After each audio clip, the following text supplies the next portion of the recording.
So the quality of our relationships are what determines the quality of our life. Good morning, Matthew and Rebecca. Can you explain more? Yeah, absolutely. Morning, Should I James. make a start? Yeah, of course, James. Well, yeah, we're passionate about relationships. And I know, like, from the past, when I've been really miserable in my relationship, it's just affected me in so many different ways. My energy, my motivation, my spirit, and really, yeah, when things are really not working, it can really bring you to your knees. And what I found then is that when things are really working like magic, it's just such an enabler to everything else that we're doing.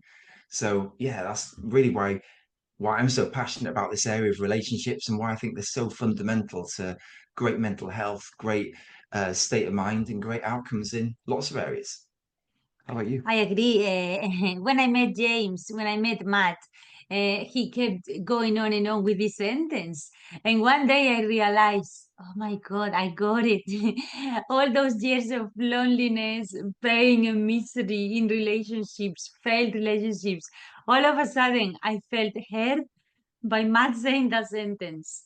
Because it's so true. When you have a relationship with a partner that is not working, then it affects everything else. It affects your sleep, your state of mind and emotional state at work. You get more grumpy or more you withdraw, you get angry, snappy, everything else really, your health, your digestions. Suddenly you have that food that you can't digest and intolerances, and you are Mm. wondering where is this coming from. Interesting. Maybe your relationship is the source of that pain. Yeah, I can agree with because my own perspective of relationships is if I'm in a good place in relationships, now that might not be a healthy relationship, but I feel in a good place, that affects my energy, it affects my business, it affects how I am mentally. And so this idea that obviously I don't know, it's an intuitive thing, I think, but when I know it's going downhill, suddenly my energy changes. And rather than being able to focus on other stuff, your head's playing around in a circle of what's going to happen. Oh no, have I done something wrong? What am I supposed to do? What can I do? Kind of thing. Is it this kind of cycle? And so, yeah, I think you could easily probably say that if your relationship is good, then your whole life is going to have a massive, massive impact. That's right, exactly. Some people start overthinking a lot, like you just said, overthinking what's going on. Am I safe? Am I not safe? Do you love me? You don't love me?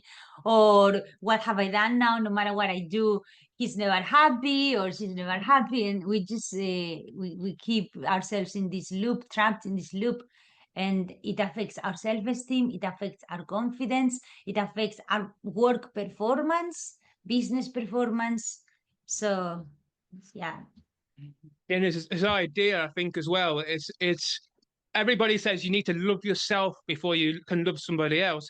And I partly agree, but I partly kind of don't agree because there's the idea that to love yourself before you can love somebody else, it's quite difficult for a lot of people because people don't know how to love.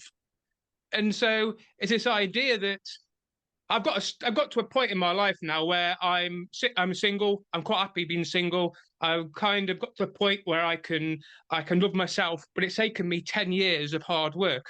And so it's this idea that for an everyday person, it's a lot to do and it can be very overwhelming. And to be able to guide yourself through all that is quite a task.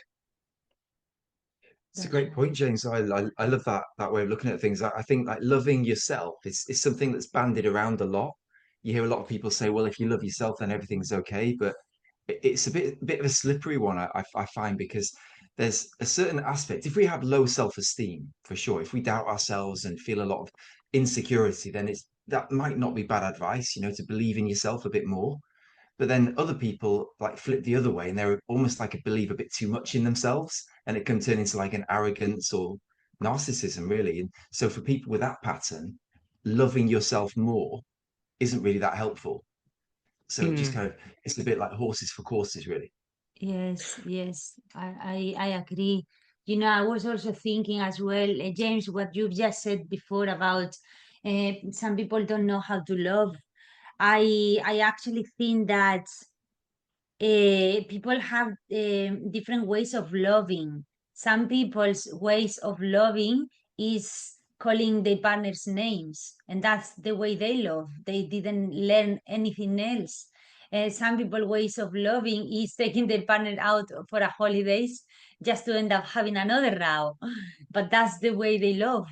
And some people, the way they love is to talk about the issues that they're having and go to the bottom of it, whilst they listen to each other with curiosity and compassion. And that's the way they love. So there are different ways of loving. The question is, which one do we have? You know, we Mm. always say we can be aligned with fear, and that's the way we're going to be loving our partners, with jealousy, insecurities, controlling patterns, or we can be aligned with love, like I said, with curiosity and compassion, where we can both grow together. Yeah. Well, it's a perfect example with myself now. I'm literally, because it's so hot, I'm literally pouring my sweat. Now, it could be part of me who's literally says, "Bloody hell, what's going on?" and kind of start to give myself a lot of jip and a lot of hate because I'm sweating. But and there's the idea that rather than allowing that to kick in, it's like, okay, we're sweating, it's okay, and it's almost that acceptance of how we are in this moment and how we can kind of grow that acceptance in a way that we not only just see the person for who they are, but we're able to listen on a deeper level. Yeah, definitely, James. I like that point. Definitely, I think the self-acceptance and, to be honest, acceptance of our partner. I think acceptance is a really great starting point. What people though forget is that I can accept the person. I'm not trying to change them, but I can also still ask them to do things or maybe not do things. So we can still have a conversation. But really, yeah, when we start trying to change the other person or requiring them to do things for our benefit, then that again becomes more difficult. I agree. Can you tell me about yourselves? Yeah, of course. Should I go first? Yeah. Yeah. So we work with couples and some individuals to improve their relationship. I haven't always done this. I worked in corporate for years and years, and that was great. But I also wanted to get out and do something different, and this was a dream. And when I went through my own divorce years ago now, I had some insights like really helped me to make sense of how I'd become so stuck and unhappy for so many years. And that really led me to wanting to then share that with other people. I see so many other people struggling in their relationships, just not really understanding what it takes to have a great relationship. So then it became a personal passion to share that with people. And then when I met the incredible Rebecca, and she was already working in a similar field, working with a lot of women, but some men as well. And we thought, well, why don't we work with couples and set this up in this way to serve people that want to really transform their relationships? I love it. How Yes. about you? When I met Matt, James, I was working as a hypnotherapist in London, like Matt said, and I was doing a lot of personal work on myself as well. And because I came to London, to the UK from Spain, because I was in a mess, mentally, emotionally, physically. I was just in a mess, and I need to do something. I need to change. And like you said before, I need to learn to love myself, but not like some people do, painting my nails and taking a bath and going shopping. No, actually, I needed some inner work to get done. I need to forgive my parents. I need to accept my parents for everything they did, because they did in the best way that they could with the resources that they had. I need to forgive myself for not having done the best that I could have done in the past, that I wanted to have done, but actually I did the best that I could. So forgiveness was a massive thing. Acceptance, compassion, stop judging people, stop judging myself, stop judging my partners, stop trying to change my partners, learn to embrace fear, rather than just walking away from the relationship, which was my pattern.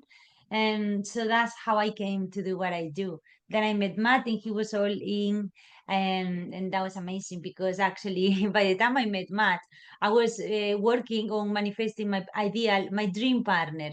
And I said to myself, well, in the past, I always wished to have an IT guy as a boyfriend who fixed my computers. But this time I got more practical, and I thought, no, actually, I want a psychologist, because this time he will stop me from walking away from the relationship. And actually, it happened. Matt was doing his master NLP in London, the practitioner, and I was doing mine. So we met, and I thought this is gonna be handy, or I won't make it ever in relationships. And here we are. He did a good job. I hit the nail, and now we're helping people. But what I find is that as everybody's, I think everybody after a certain age has trauma due to what's happened in the past. And I think trauma is obviously that which makes us, because quite often when you're able to identify your trauma, you're able to delve a little bit deeper into our own patterns, what triggers us, what kind of patterns really stop our relationships from working. And when we come to discover these patterns, suddenly it's, you start to change a couple of things and they start to really unravel. Because I know from my own perspective, I've been through 5 different relationships. The first one being the most painful, but each time I almost felt as though I was almost progressing on to the next one and the next one and the next one. And it's this idea that trauma is what kind of helps us to grow, helps us to become who we're meant to become. And so what was it specifically for yourselves? What kind of traumas did you have when you're younger, and how did you overcome these traumas? Yeah, of course. Shall I go first? Yeah. Yeah. So, yeah, for me, James, I think there were patterns that I learned growing up, like just survival mechanisms, particularly like just trying to keep people happy. I think one of my key like patterns was just like keeping the peace. Don't upset people. Don't have the difficult conversation. Don't have a proper boundary. Just hope for the best. And I know that it made sense in a certain way, but it also caused me a lot of problems in my relationships, particularly, and ended up, yeah, really unhappy, frustrated. And a big part of my journey has been reconnecting with that more masculine side of myself, I guess, which does have boundaries and can say no, and in a loving way and considerate way, but still clear on what I stand for and what I don't stand for. And that I think has been a real breakthrough for me in healing that past trauma. How Yeah, about you? that's a good one, Matt. For me, my trauma, it was a lot of them, not just one. Mainly, I needed to discover, which I did with family constellations. That's why I am a family constellations therapist. I needed to discover that I had a twin when I was born. I actually had a twin that was lost, and no one told me about it. So when women get pregnant, they can have twins, but one of them is born. That was me, the survivor, but the other one didn't, and no one talked about it. And I don't even know if my mother actually knows or not, but there was some evidence. And that caused me a lot of issues in my life, from suicidal thoughts. All my life I wanted to kill myself and not to be here, because unconsciously I wanted to join my twin, and depression like that as well. And I also had these feelings of abandonment because I felt unwanted, like I should not have been born, to be honest, and rejected, betrayal as well, a lot from my parents. I felt betrayed, and from yeah, there was a lot of that, and those traumas, I brought them into my relationships with my partners, where actually I was projecting my twin onto my partners, and I treated them as a little boy, and that's not right.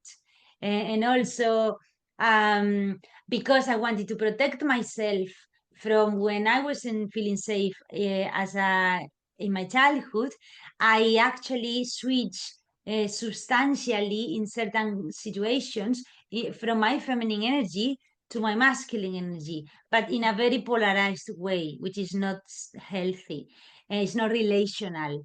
And so I would show up very masculine in my relationships. So I would tend to attract nice guys, guys that were embodying their feminine energy more than their masculine ones. And that would cause challenges in the relationships.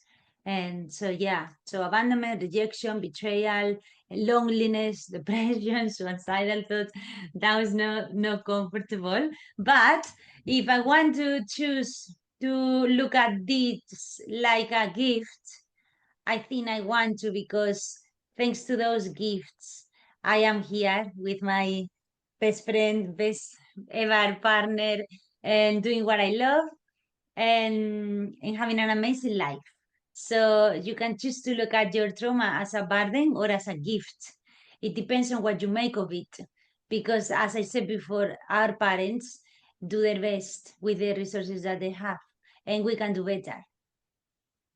Yeah, I can relate that. I was very much a nice guy. I was, and it's obviously a term which is thrown around, isn't it? Really now, you get nice guys, and you get the what's called it's a very toxic, very what you call them? I can't even know what to call them. But I remember in my first relationship, I would avoid conflict. And as you know, I would really avoid conflict because I know conflict really puts me into my anxious state. And so as soon as she would start raising her voices, I would cower down and not say anything. And so that's how, luckily for me, that the relationship ended. But at the same time, it's what kind of triggered me to make that commitment to completely change. And it's this idea that with the change comes new beginnings.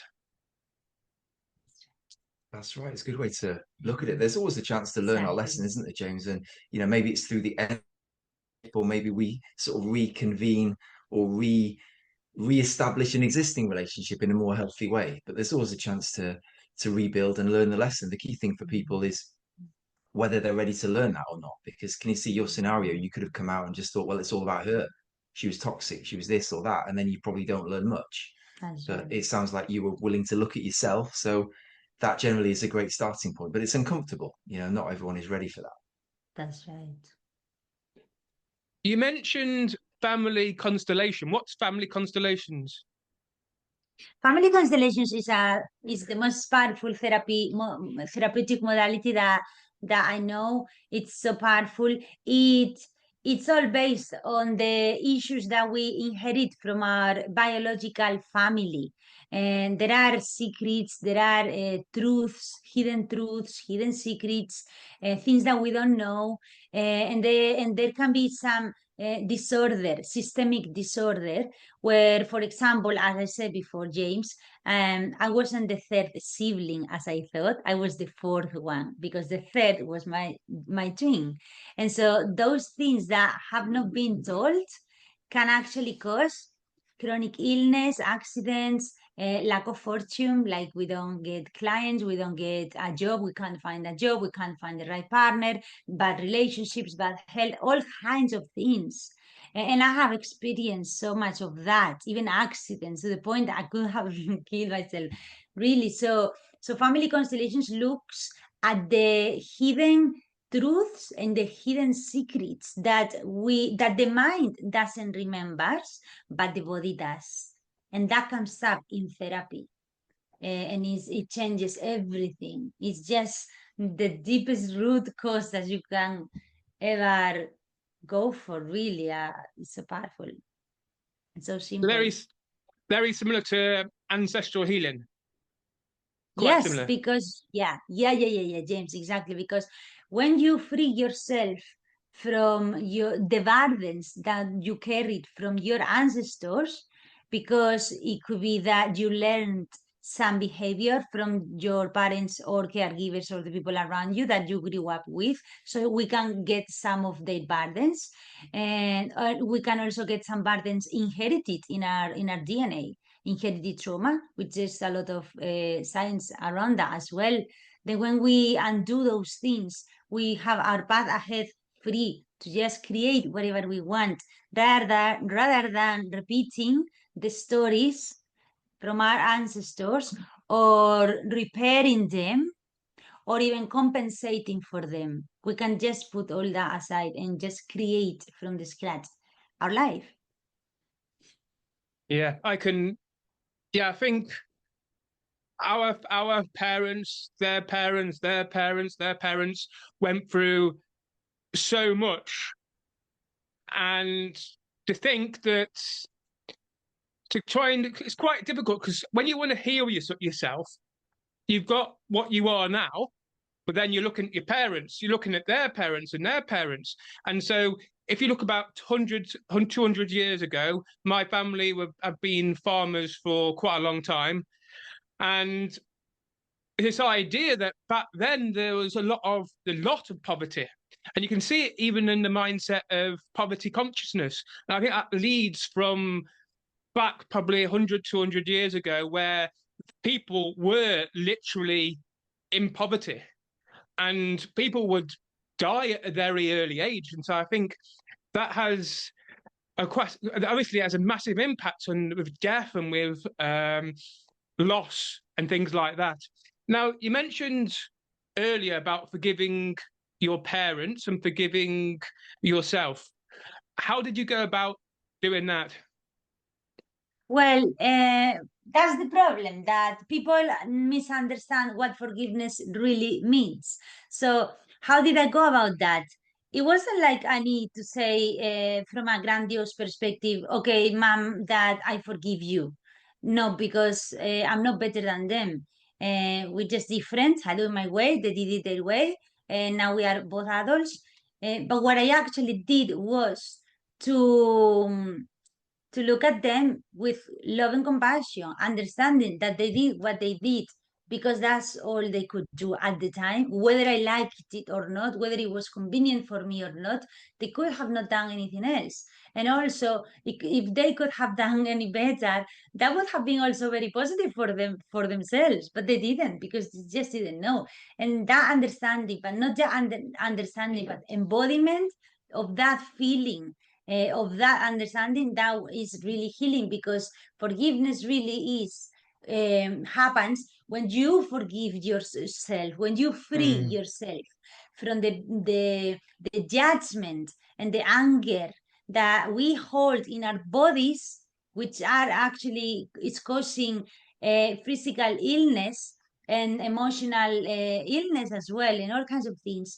When we free ourselves from that judgment and that criticism and blame and anger, because we're judging our parents, you should have done this, you should have given me that, you should have not done that, I'm still waiting for an apology. When you free yourself from all that, that's forgiveness, really. So you're not doing that to your parents or to whoever you need to forgive.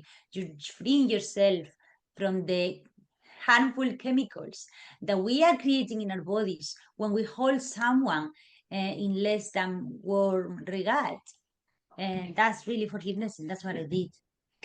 Can I comment on that as well? I love what you're saying, Rebecca. Yeah, so, no one's perfect, are they? And I'm sure, there are people listening, they will look at what the parents have done and like find it really hard to accept, what's happened. And, I feel like in so many ways I've been really well supported by my parents, but I'm also sure that like they've given up so much for me, to enable me to be sitting here right now. They could have been doing anything with all that time and energy that they put into, well, in many cases, picking up the pieces after me, whatever chaos I'd created. So I almost feel like my parents have like thrown themselves into a lot of difficulties on my behalf. So how would that sit for me to think, well, I've now got to give them my forgiveness for something? Well, no, I don't have to forgive anything. It's like, who am I really? I'm just grateful that I'm here. They did their best. No one's perfect. We learn, or we sit here and blame, and then we stay stuck. So that's our choice, really, as I see it. That's right. Yeah. Yeah, and also it's so funny as well, James, because sometimes we judge our parents because they did that, and surprise, surprise, we're doing the same to our children. And if we don't have children, we're doing the same thing to our inner children. In a little girl, in my case, or little boy in Matt's case, we all sometimes we do self-sabotage, which is what I'm saying. We do the same things to ourselves, the way we talk to ourselves. Oh, come on, why am I so stupid? Or come on, you can do better, Rebecca, what the hell? But who was talking to me like this? And I said to myself, I will never talk like that to my children in the future. And now I'm doing it to myself, or I'm doing it to my children. So it's judgment. It's just the worst, James. Honestly, I had so many food intolerances in the past, and I could not even eat gluten. And today I was just thinking that actually I eat gluten now, and I'm totally perfect. I try to avoid it now that I've got used to not to eat, but it doesn't harm me anymore. And it was the judgment, the lack of tolerance, the lack of acceptance, holding grudges, looking to the past, still stuck in the past. That's what I was saying with the family constellation, still judging what they could have done, what they could have not done. How about this? You didn't give me that. Why do my friends, why all my friends have this thing from their parents, but you didn't? You actually gave me this other thing, and I didn't want it. Thank you very much. And like all these narratives, I'm stuck in the past. I'm not creating anything nice and moving forward. And then I'm blaming them. Who is doing now this to me? Them or me? Also, people can harm us sometimes once, twice, but how many times do we do it to ourselves in our heads? The way we talk, the way so many times thinking about what happened in the past, because our body doesn't distinguish whether it's happening right now or it happened ages ago, or if I am watching a movie, or if I am making a movie in my head. It is the same for the body. We are creating these chemicals in our bodies every time we judge, we blame, we criticize. Who is the perpetrator now? And who is the victim? Me, both. So why are we talking about this? I don't know. But how is it, James? So one of the things that I'm doing at the moment is trying to figure out what my core intention is with regards to what I'm doing with the podcast, with the business. And one thing that came up was that growing up, I never had anybody to hold the parts of me that I perhaps were away from, my shadow parts, the parts of me that I hated. And so there's this idea, I think, in modern society that things that you hate, you push away. Yeah. The one that I've come to realize of that is if you push something away like that, say whether it's, say for example, it's hate, or whether it's anger, or it could be impatience, I've always found it comes back 2 or 3 times harder, and you're continually judging yourself because you're always thinking, oh, I shouldn't be hating that. I shouldn't be angry. I should be nice. I shouldn't be impatient. But it's this idea that when we allow these parts in, it becomes the idea that we start to accept these parts. And it's only then when we start to accept these parts, these parts in, we can start to create embodiment exercises. So with regards to embodiment exercises, how can people really allow themselves to feel these emotions, to feel these parts of themselves that they perhaps don't want to acknowledge or they want to run away from? And what can they specifically do? Yeah, the first thing I'd touch on, James, which I think comes under what you're describing, is meditation. So I learned meditation like years ago now, in my early 20s, and it's not an exaggeration to say that it saved my life and definitely changed my life, because I was in a mess. And what I realized, James, is that by connecting more deeply, tapping into my experience and my understanding and my whole being, is that I found myself with so many more choices than I ever imagined that I had. I just thought so many things were, that's just the way they are. And I hadn't really given them much thought. I just thought, well, that's how everyone is. That's how it's got to be. That's how the society is. And I just hadn't really given it much sort of deeper thought. Well, so I found personally for me, James, like one of the most powerful things was really allowing my mind to settle and to go deeper, to become more embodied, really more connected to the earth, you could say. And from there, it's what I realized is it's not really an exercise in like cleverness. It's not like how I probably up until that point, I probably imagined it like a big spreadsheet. And if I could just like work everything out, I'd know the answer. But then what I realized is that it's a bit the opposite of that, actually. It's almost like putting the spreadsheet to one side and just being more connected and present. And through that, the truth emerges. So that was my initial thought. How about you? I love what Matt is saying. Meditation is huge, and I love what you said, James, about these inner parts of yourselves. That what came to my mind is internal family systems, because that's a therapeutic modality that I use a lot. And I love what you said about not pushing them away, your inner parts, but actually embracing them and allowing them to be. And so, an example to your question is cold showers. And I actually love cold showers. I do it particularly when I feel very anxious and I want to not do certain things. Like, for example, when I started to do my in-person events a few years ago, I didn't want to go to my in-person event when it came the day because I was anxious. No one's gonna like me, rejection, blah, blah, blah. And so I started to do the cold showers at that point because there was an inner part of myself that wanted to run away. And instead of pushing them and telling myself, oh, I should not want to run away, I would give it a place, allow it, let it stay with me, and still do it.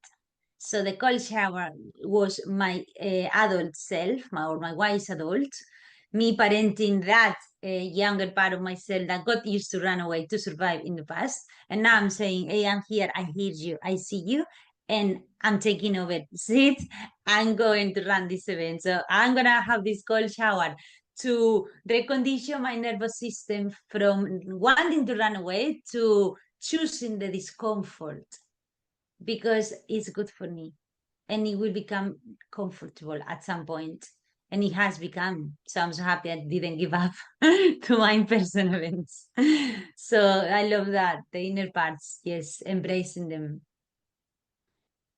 Cold shower as well. I think that would be ideal for me now because I know that the way that my body kind of processes nervousness is through sweating.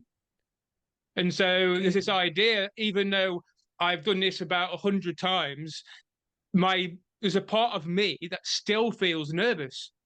And it's about acknowledging that part and almost bringing that part out and allowing that part to be seen. And then, so like a cold shower now would be absolutely great. So you're mentioning inner child. So I am a very big advocate on inner child healing and the importance of having a conversation, whether it's a conversation or a dialogue with the inner child. How do you work with your inner child and what is it that you specifically do?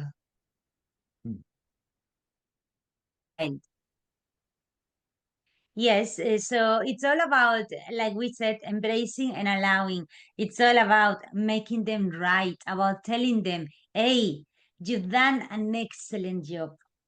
You've done an excellent job, and now I'm taking over because all our inner parts of ourselves, the part that was fighting, the part that was withdrawing, the part that was people pleasing, the part that was super self-focused on just me consciousness, and I don't care anybody else, and people call me selfish, but hey, I don't care because I'm the best.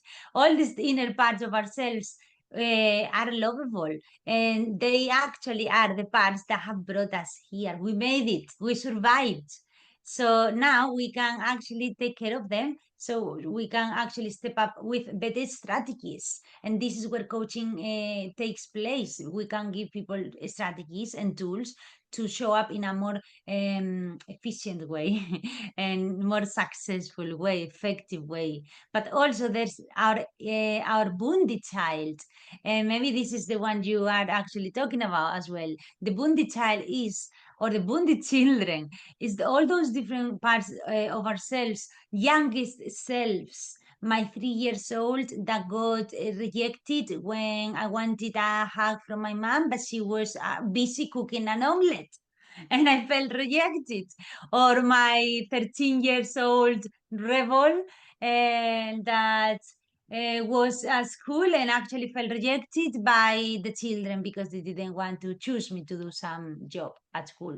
Or my 32 years old wounded self that actually felt betrayed when my ex-husband was cheating on me with another lady. And then I felt not good enough. And so all these different younger selves of us, these are our wounded children.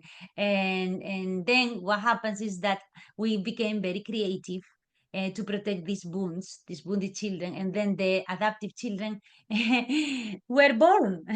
The fighter, the rebel, the withdrawal. And so now we can do even better and protect and take care and nurture all those different parts of ourselves. That's And difficult. as an adult, with good coaching tools, strategies, different beliefs, uncovering the beliefs and the things that are not working for us anymore, and we need to review a few things. And most importantly, James, remembering is healing.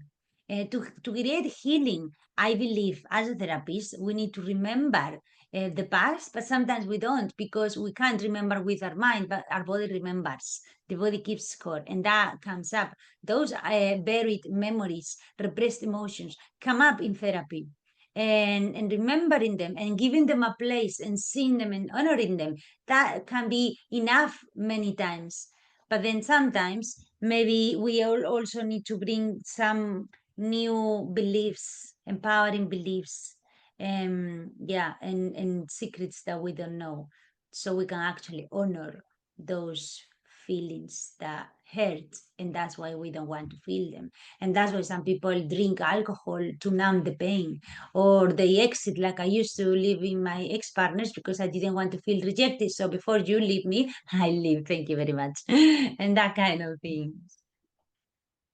Yeah, I think alcohol's a big one. I choose now not to drink. I don't mind drinking, but I choose not to because I know how it makes me feel. Um, but this idea with when I had alcohol, I would basically, with anger, when I drink, the anger would come out. So I've had to find healthy ways to express anger. Matt, how do you work with your inner child? It's a great question. Yeah, in a number of different ways, really. I think it's really important to like make sure day to day that we've got the self-awareness of like which part of us is really showing up in the moment. And that's where things like not drinking can be really, really helpful because even with the best of intentions, if we're not really aware of what we're doing, let's say if I get drunk, then who knows which part of me is going to show up? Good luck, you know? It's just really, whereas, you know, when I'm more aware and more present, then I can be more, yeah, more intentional about which part of me is showing up. And what I find is it doesn't completely avoid getting it wrong. Sometimes I can still be, you know, overly passive or overly accommodating. All these different aspects can come out. But what I do now is I tend to pick it up much more quickly.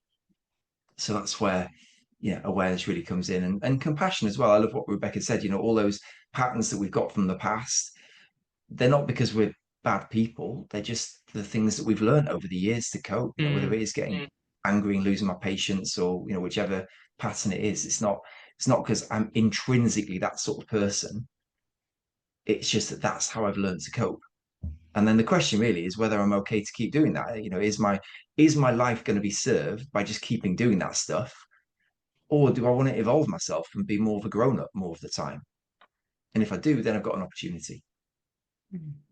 Yeah, being a grown up is overrated. I think allowing your inner child to kind of come out and have fun and adventures and all kinds of different things, I think, is a great way to live. So with my own inner child, it's so for me it's different because for me I can see internally, but I can also hear. So I've got this kind of great relationship with my own inner child, and again, sometimes it's becoming conscious, aware enough of who's showing up. because you can. I know from my own patterns, I can slip into unconscious mode quite easily, but then something would trigger me, which would then, okay, I need to become conscious again.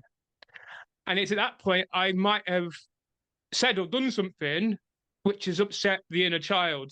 So then it's coming back to the inner child and then figuring out what exactly does he need. I call him Jimmy. So what exactly does he need? And because quite often all he needs is just some love and attention. And he's happy as Larry. Yeah. I love, can I say, I love what you said, James. Little Jimmy needs attention. Little Jimmy needs to feel seen, to feel heard, and to feel held in our arms, literally. If you could picture it, this our wise adult, our adult self, us as adults, we need resources, we need strategies, not to cope, but because we don't want to survive anymore, we want to thrive. So we want to attend our little Jimmy, but we need resources to do that. And in the past, we did the best we could with our adaptive children, our coping mechanisms, however you want to call it, drinking, becoming a rebel, fighting, withdrawing. But little Jimmy wants to feel seen. The little Jimmy doesn't want to hide. Little Jimmy wants to be there and not to, and that we don't feel ashamed of him, little Jimmy, like, oh, I should not feel like this. When we say to ourselves things like, I should not be feeling this way, what we're doing literally is neglecting little Jimmy. It's like, Jimmy, hide away, don't come up, no one needs to see you. But that's what we do to little Jimmy when we say to ourselves, hey, I should not feel this way, I should not need this, I have too many needs, or I should not be this way, I am too loud. That's little Jimmy crying. We need to allow and embrace, and compassion. These three words are key. Allow ourselves to feel the way we feel. It's okay to feel this way. Allow ourselves to have the needs that we need. We have. It's okay. This is us. Just be authentic and real. And if we are different sometimes, so we are different. We need to make a difference in the world. We cannot just all fitting in the same uh, um, hurt, because it just we need to bring a change to the world. So little Jimmy wants to be seen, feel heard, feel held and safe. And the rest, if that happens, we're gonna be okay. But for as long as we neglect little Jimmy, get ready, because chaos is knocking at your door. Just quickly, I know women are a lot more open to this kind of stuff, and they're a lot more. I think generally they're a lot more intuitive because they're more connected to their bodies and their own emotions. Now, for the podcasts I'm running, there's a lot of men listening, and so what would you say to the men out there who perhaps are a little bit like, I don't kind of believe this, or kind of are a bit stuck with regards to the inner child healing? What would you say to them? Should I comment? Oh, I can go as well. Yeah. Yeah, I would say, well, I'd say firstly, I mean, only work on something if it's important to you. So if you're listening thinking, my life's great, I've got an amazing relationship, I connect great with my kids, I'm happy, I'm engaged, I'm having a lot of fun. So if everything's working, then you maybe don't need to engage with anything. Who's to say people need to engage with their inner child or anything else?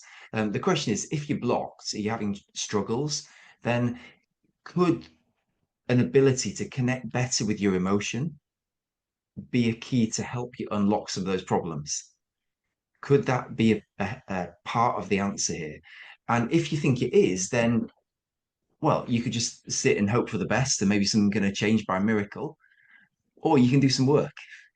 And you can probably guess by the way I stated that what I'm suggesting. If it is something important, then you need to get some help and unpack some of those things. And just remember, there are lots and lots of men doing that kind of work.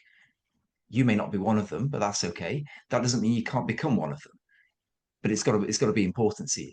So I would just invite men to consider, would your relationship or would your life be better served by being more connected to your emotion, being able to express yourself more clearly, like from the heart, and connect with your partner? And if you feel that that would be good for your relationship, then maybe you need to do something about it. I love that. I would say, James, for those guys listening to this podcast, if you want to be a real man, you need to start feeling, because a real man feels. It's a human, and humans have emotions. Humans are emotional beings. And I've seen a lot of guys dating and dating and dating and having sex after having sex, and they still don't feel alive. They don't feel, they don't have enough. And why? Because they're trying to feel alive by having sex, but actually the only way they're gonna make themselves feel alive is by connecting emotionally with other people. And the reason why they don't connect emotionally with other people is because in the first place they're not connected to themselves, they're disconnected. And when we feel, our body is giving us such a critical information about whatever we need to do differently, start doing, stop doing, do differently. And we're not listening to the message because we're disconnected, we're frozen, we're not feeling. And why does that happen? Because, for many men, when they are born, they just teach them that don't cry, be strong, be a man, da da da. And then emotional connection doesn't happen in relationships, but not just with the partners, with children, even customers, at work. They're disconnected, and they need to give themselves permission to feel, to cry, to be genuine, to be authentic, and to be real. Otherwise, they're like AI robots dressed up in human flakes. I just want to add as well, James, a bit about addiction, if I may. There's a lot of Yeah, people yeah, yeah. where, we sort of pick up bad habits and then it becomes a bit of a cycle. Let's just take porn as an example, but it could be any sort of like drugs and what there's like research around this that says like the reason people get into that stuff is because they don't have a sort of a rich and varied and high quality emotional life. What they have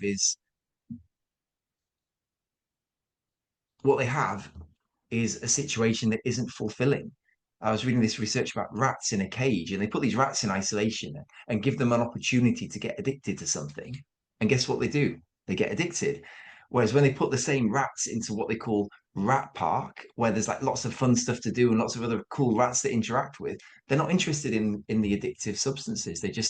They meet their needs in other ways. So yeah, if that resonates, then it may come out in that way as well when we're not fully connecting properly with the world around us. I love it. Exactly. Yeah.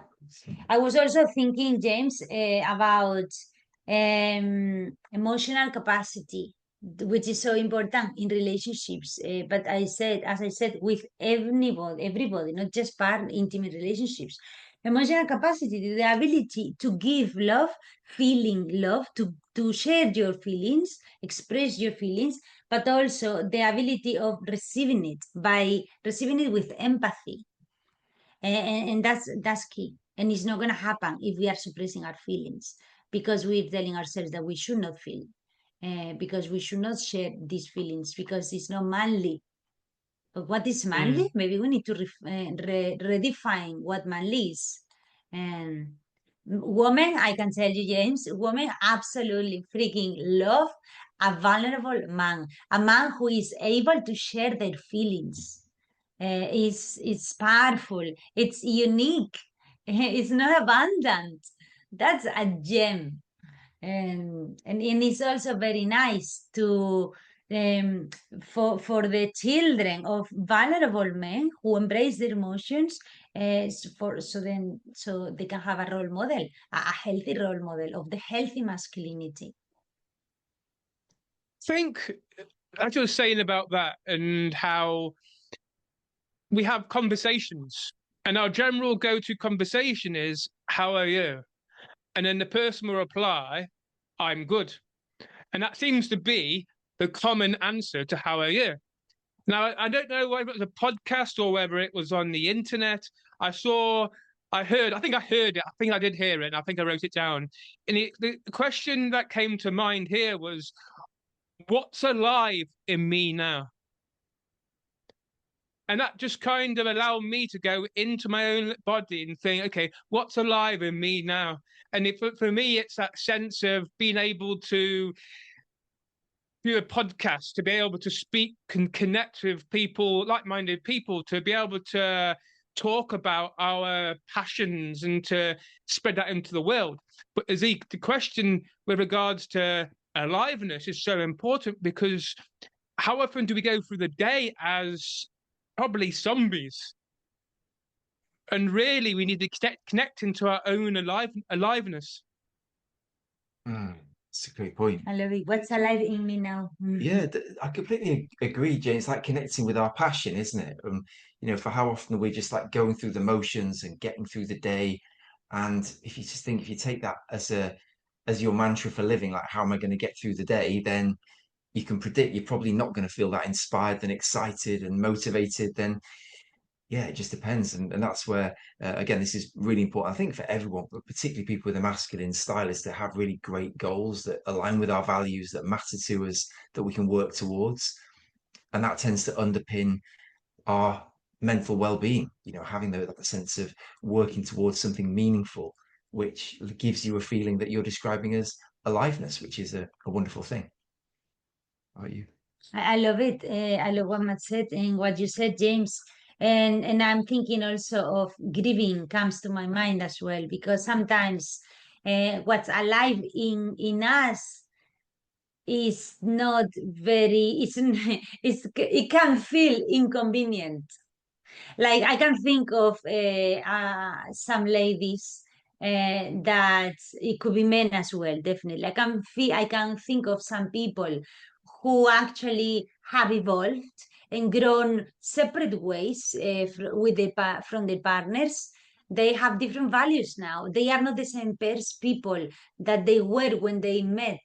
And when they married, when we married, we are aligned in our values. But a few years down the line, maybe we've grown apart and maybe we've changed as individuals. And maybe what's alive in me now is that I want to travel the world, or I want to go to India and become a Hare Krishna monk. But actually, I want to go into denial mode now. I don't want to give a place to what's alive in me, because it's not going to be pretty for my children, for my partner, for the lifestyle that we have, for the family. Does that make sense? So sometimes we make ourselves wrong. We make what's alive in us and wrong.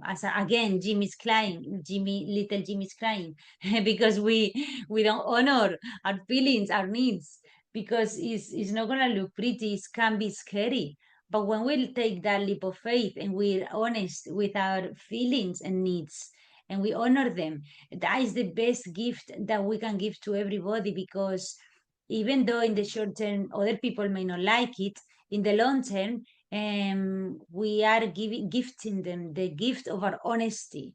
So otherwise we would stay with the way we are, but we're not genuine, we're not authentic, we are wearing a mask, we are not the person that we have become, we are still wearing the old mask of our old self.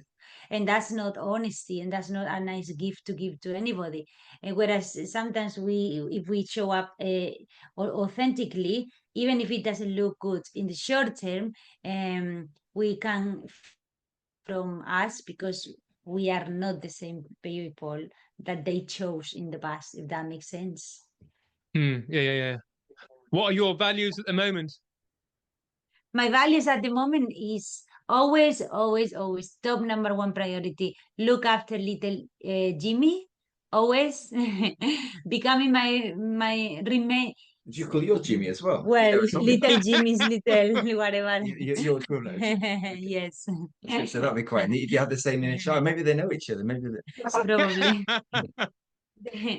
Just honoring my needs, my feelings, being my favorite person, loyal to myself. I like that. And being honest and authentic with everybody that I come across, and particularly my second favorite person after little Jimmy. That's my highest values at the moment, really. And helping people, to give back everything I've been given from so many lovely people that helped me. And that's my highest values. How about you, Matt? Yeah, mine is to share really what I've been given. I just feel I've been given so many incredible gifts, by my mentors and teachers and people that have helped me to this point in so many different ways. And I just feel it will be a bit weird now if I didn't want to somehow put that back or share it forward to people in need. So that's, I guess, one of my number ones at the moment, finding ways to connect with people that are looking for that. Yeah, mine. I'm an Aquarius, so my main value is freedom. So it's freedom, love, playfulness, growth, and wisdom. Oh wow, Love it. fantastic. So Sounds yeah, great. Don't Yeah. forget playfulness. Well done. yeah. It's because I find for myself, I almost feel you're okay for time, aren't you? Just double check. Yeah. Yeah. Yeah. Uh, from my own perspective and the way I've grown up, I feel as though I've probably almost encaged my own inner child. And so there was a lack of, especially over probably the last probably 20, 30 years, a lack of playfulness. And so that obviously impacted, because I think playfulness has always been a core value, it's almost imprisoned myself. Yeah, I I, see. I love it, James. But playfulness is so key, so important. We can get so serious about the things that we do and how we go about it. But if you forget playfulness, it's not fun. No. We don't have the juice of life. We can still be productive and efficient, but with love, with fun, with playfulness. Because it's not just what we do, but it's also how we do it. It's not only what we give to people, but it's how people feel with us when we give them whatever we have to give them. Yeah, I love it. So with yourselves and working with couples, what are the causes of people talking at each other rather than with each other? It's a great question. Yeah, it's so many people struggle, don't they, with these conversations and just get in a mess and maybe just give up after a while. It's a great question. The challenge is, this stuff that we cover and the stuff we're talking about today, it's not really on the curriculum at school, as far as I'm aware. There might be a little bit of it, but there's not much. So what you find is that people learn a lot of stuff, but they don't really learn how to relate and communicate and, you know, yeah, to make their relationships work. So yeah, so when you think about it like that, it's not that surprising that so many people struggle to communicate, and particularly because most often our parents are having their own challenges of some kind. Maybe our parents are like a model perfect relationship, but sometimes they're not, right? So yeah, I think quite often we just don't learn the stuff that we need, and then if we don't then make an intentional effort to learn that stuff, we just keep struggling. So this is where people quite often end up reaching out for support. Communication, yeah.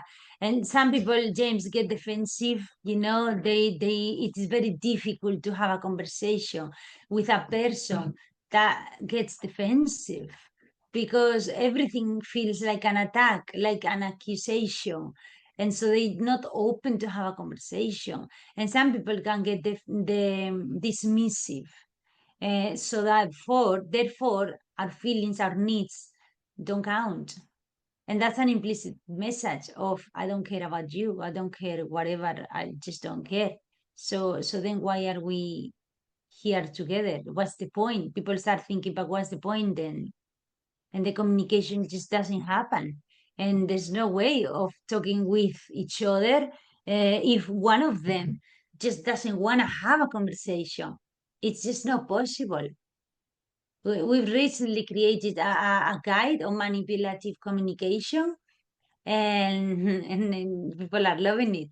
And it's all basically about that it takes two to tango. You can you need to two people need to be willing to have a conversation. If one of them doesn't want to have the conversation, there's no conversation. And that's when people Mm. start shouting at each other because you're forcing things that are not flowing because the other one just doesn't want to have the conversation. Maybe the other one is physically present but not embodied. The mind is somewhere else. They're frozen, disconnected, or simply physically walk away. They just don't want to have the conversation. They say, okay, we'll talk about it later, but later is never. And so at the end, a row, we explode. If you don't want to talk about this, never, we're talking now. It's happening now. And then boom, social services, police involved. All these things happen every day. And sometimes we just don't want to see that there's not going to be any conversation because he or she just doesn't want it. And we don't want to see that. So we force it. And then we end up arguing, exploding, or just give up. And we keep the show running, but actually, it's not an intimate relationship anymore. It's the business of the children, or it's the business of the mortgage, or it's the business of the financial arrangement. It's easier that way, but we're dead inside, and people are surviving. They're not thriving anymore, and that's sad. So, for the people who are perhaps who've listened to this episode, if they know they're in that place, what can they do about it? Or how could they approach this from a different angle? That's probably a better question. Should I comment? Yeah. So a really key like distinction is like what kind of a solution are you looking for, really? You know, it's like so there's different ways of solving a problem, aren't there? And a lot of the time what we tend to go to is some form of quick fix. Like in a relationship sense, what that might look like is let's go on a date night or let's go on holiday. Let's have another baby. Let's have a baby. Let's get married. Because we're going to stop arguing then because we've got the marriage certificate. And it's like, well, maybe or maybe not. And so really the key question for people is like, are we looking for a kind of quick fix here where it just kind of does the job for a little while, but probably we just go around in circles? Or do we want a proper resolution, which normally requires getting some help and digging a bit deeper, and it's a bit like with a building analogy. If you have got a problem in your building, then most people are not going to try and fix it on their own. I mean, you could do, but you may just make a mess of it. So I would just encourage anyone that really wants to to properly solve a problem. It probably requires someone from the outside helping you to navigate it, whoever that may be. How about you? Yeah, I agree. I agree with that. I would say just reach out for professional help. And what comes to my mind as well, James, is what not to do. Don't ask for advice to your friends because your friends are gonna tell you to f off your partner. They're gonna tell you exactly what you want to hear, but it's not exactly what you need to hear. So reach out for help. So a professional, good enough person, hopefully, luckily, challenges what people are doing that is actually causing the problem or contributing to keep that problem happening. And we need to be challenged because we're just trying everything and it's not working. And so we need to do something different. But our friends are not going to tell us. Our partners are not going to tell us. A professional help will tell us, like us or like someone else. I was just going to say, yeah, our partner might try and tell us, but that tends to not work so well. Our partner. When I'm trying to diagnose what she needs to do in order for this thing to work, that's a bit more sensitive, isn't it? And same the other way around. That's so true. I would discourage that sort of conversation. It just tends to go around in circles. Yeah, I agree with what Rebecca said. Often, what you need to look at, if you are going to ask a friend or family, just look at them and say, well, is this person an embodiment of the kind of relationship that I want? And if the answer is no, then the question's got to be, well, why am I listening to them then? Why am I expecting them to help me to get something that they can't even get themselves? So beyond that, yeah, people just need to reach out and get support. It's like anything. If your car breaks down, what do you do? That's right. I mean, you could just sit there and hope it starts getting going on its own. Yeah. Or you could call someone and get some help. It's a choice. Yeah. It's normally after you've been sitting by the road for a while in the heat and getting nowhere, normally the penny drops and think, actually, if we're going to get moving here, we're going to need some help. So yeah, you need to think, is your relationship as important as your car, I suppose. And I would actually focus on one single thing, and is to just be very honest with your partner and say, hey, would you like to work on our issues together?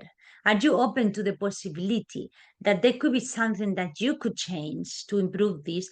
Because there is definitely, for sure, a lot of things that I could do to change from my side, and I want to do this.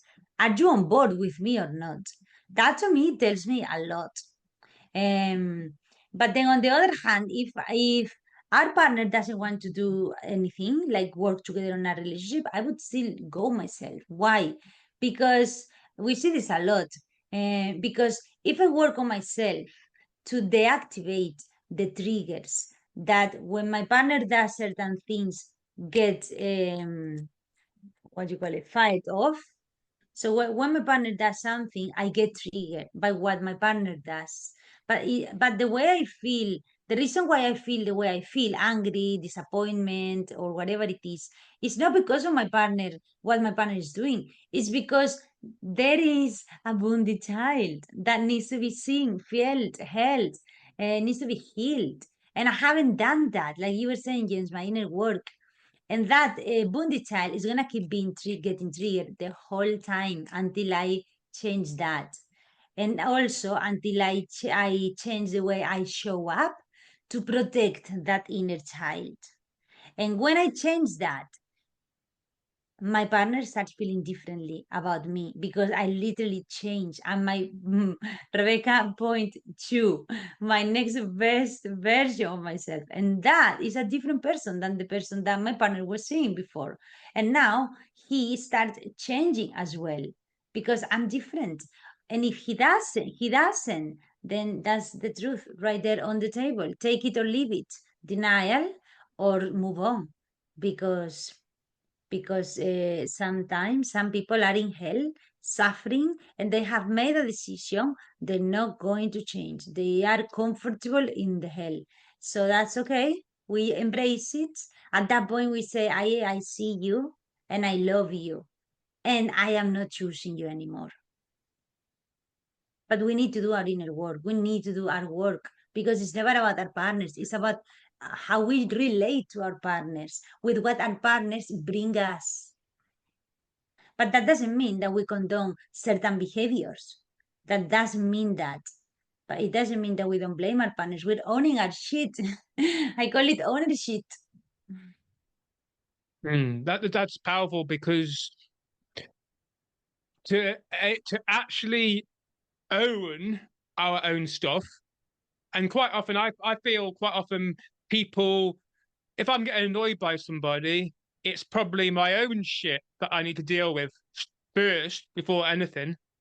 And then it's kind of the idea that to be able to say that if you aren't changing, I'm going to leave you, and being able to speak authentically like that is powerful. But I do find that we have our own rejection and abandonment traumas, which will quite often stop us from having the courage to do something like that. Because what happens, oh no, tomorrow this person might go, and then suddenly I'm going to be by myself. And I probably won't find anybody else to love me. And I feel again, it comes this pattern of continual repeating patterns. And so, yeah, it's being able to become aware of the rejection, to become aware of abandonment and betrayal as well. Actually, betrayal is probably as well. So Yes. how could somebody listening become aware of these patterns? Well, can I say? Our life is telling us the whole time. We don't need to have a partner to see this that we have these wounds, these wounded children. Betrayal, the wound of rejection, the wound of abandonment. Our life is already speaking to us. Everything that is not working well in our life is a message. It's a gift. It's a messenger. So, for example, when I was in London, when I came to this country, to the UK, and the first job I got was as a barista in Starbucks. And I had bosses and colleagues very abusive, very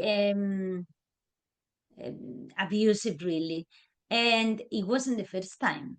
I had had as well the same thing in other jobs that I had in Spain and in my own family and with other ex-partners and friends and school friends. So is this the first time? Is this about having a partner that no, it's at work? My life is speaking to me. What do I do with that? Do I just move on and find another job? That's what I used to do, as with my ex-partners. Leave him, find another one. Leave this job, get another job. It's not about the job. It's not about the partner. It's about what I am projecting into my life, and my life is giving it to me back. So what do I do with that? At that point, I decided to do my inner work, and with hypnotherapy, I became more assertive and more loyal to myself. And I would speak up, even though it felt quite scary at the time, honestly. And I had nothing to lose because I had leverage. I had enough pain in my life to just go all in and do what I need to do. And so I started to confront my colleagues, my bosses, and everything changed. Everything changed. I said to myself, this time I'm not leaving this job. When I leave this job, I will work for myself. I will be a hypnotherapist, self-employed. And actually, I left because I actually met Matt and we created Align with Love. But the same thing, I didn't run away, which is what I used to do. Your life doesn't lie. Your life is talking to you, but are you listening or not? Mm. Yourself, Matthew? Yeah. So what's the question again? Remind me. We were talking about. Actually, I've forgotten.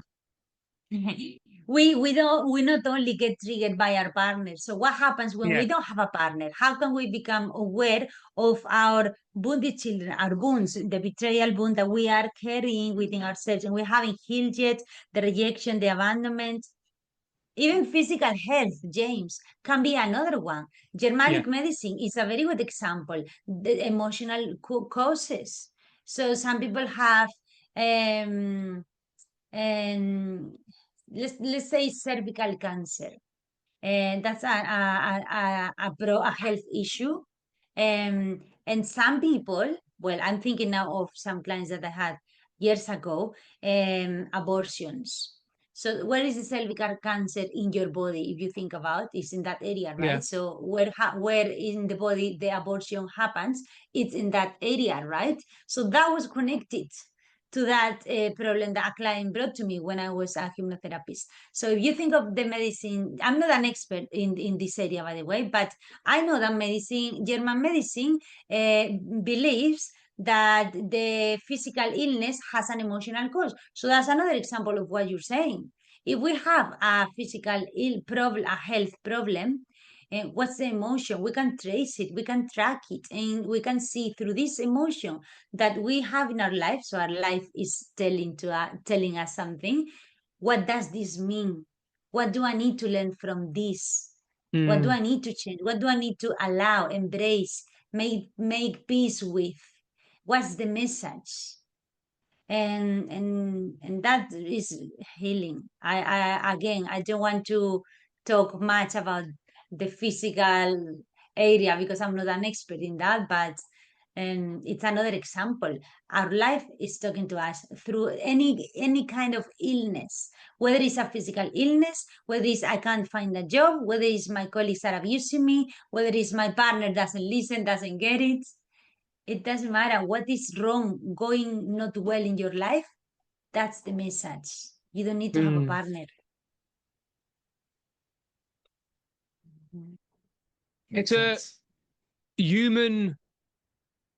I think it's a human condition that quite often, or probably, I reckon, probably 95 to maybe 99% of the time, we are probably unconscious. Perfect examples in that moment. I completely forgot what I was talking about, and it's an idea.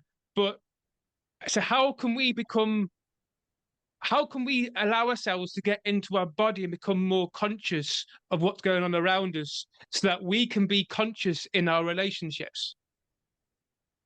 That's a great question. Yeah. Meditation is amazing. Matt said before, meditation is amazing so we can be more in tune with our inner world and also our outer world, our feelings, our emotions, our physical sensations. Meditation is amazing. Breath work as well. Um, Even cold showers are amazing because you can be more ready, more woken up. I would say that definitely therapy always dropping layers of pain and coaching, dropping beliefs that are not serving us. It's also like getting educated so we've got a proper understanding, James. Like I use the car example. I was obviously joking a bit, but there is a serious point there because if I've got a problem called my car doesn't work, I mean, I could get in touch with my inner child and maybe that would help, but it wouldn't necessarily get my car working again because there's a bit of missing understanding called being a mechanic, which in that case, for all the inner work in the world, it doesn't get your car running. What you've got to have that correct understanding. So I think that's like sometimes neglected. It sounds like a really obvious point, but yeah, sometimes if we just don't know what to do, like what the real cause is, we just end up going round in circles. Yeah, that's right. Yeah. Yeah, meditation can be amazing to regulate your nervous system and to be more in tune with yourself, like you said, your internal world. But also an amazing diagnostic can save you money, years of pain, and time. So you can actually hit the nail with the right treatment, whether it's a family constellation session, a hypnotherapy session, or even, I don't know, whatever it is, but you go straight to the point. Or maybe it's a mechanic with a spanner to solve your problem. But whatever it is, you get to the actual problem rather Yeah, than going around in circles. yeah, and for that, education is key as well. Exactly. Yeah, I think there's a sense of masculine and feminine there from both yourselves. So there's the feminine side is quite the spiritual, the kind of the side which is all to do with relaxation, to do with emotions and feeling and embodiment, and then there's the masculine side, which is the doing, the action, the going and finding the right person for the job. And so I think there's a nice mix of having both the masculine and feminine on with a solution orientated idea. Exactly, James. You hit the nail because and that's where we come because we're such a great team. We do coaching and we also do therapy. And exactly as you said, the coaching is the education around how we're showing up and how we could show up to get the results that we want. And like you said, around the feminine and the masculine, the misconceptions, misbeliefs, what we've learned in society, what we've been taught by our parents, caregivers, and blah, blah, blah. There's this educational side, which is absolutely critical because we can keep doing therapy and healing and dropping layers of pains of generations. But if we are not educated around what works and what doesn't work, and what happens when I show up this way, and what could happen if I showed in a different way, if we are not educated around that, we are going to need a lifetime premium of therapy.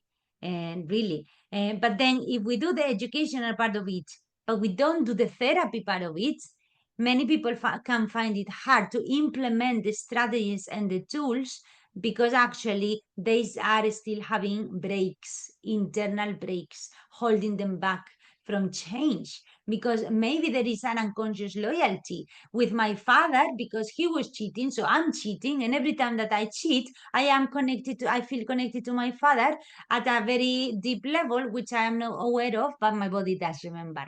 And then now I've been taught that actually if I cheat, this is what's going to happen, so I'd rather not cheat. But then I make myself feel very ashamed when I'm cheating again. Why am I doing this? And it's because I need both the education and the therapy. And that's the combination and the perfect cocktail for change. Just before we finish, because I'm conscious of time, when you mentioned at the very beginning the different ways of loving, could you explain them again, please?